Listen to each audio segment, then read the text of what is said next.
our relationship is, what is your motive for relationship? Why are you engaging in a relationship with the other party? What unique ingredients do you offer to your client? So what is your value proposition?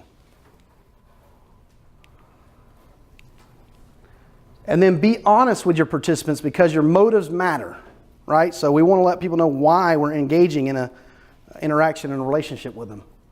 At best, our motives should be aligned, and at least our motives should be clearly communicated. So you want to tell people why you're interacting with them and what your motives and your goals are.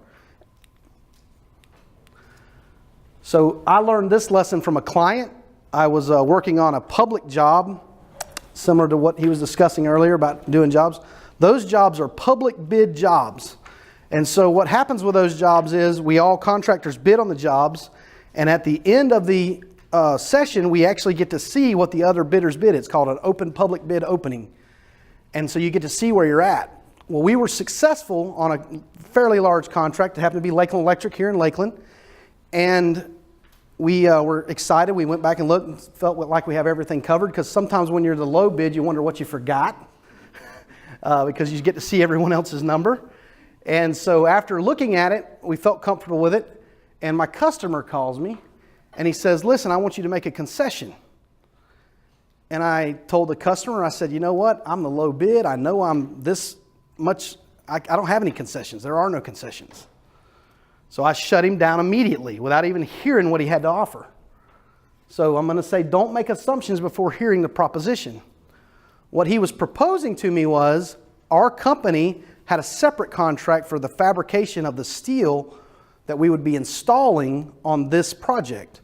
That contract had liquidated damages. With liquidated damages means if you don't deliver at a certain time, you get fined and penalized for not being on time.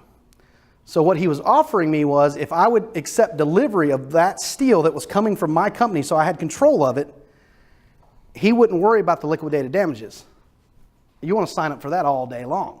So again, and he told me in that conversation, the art of negotiation is to listen.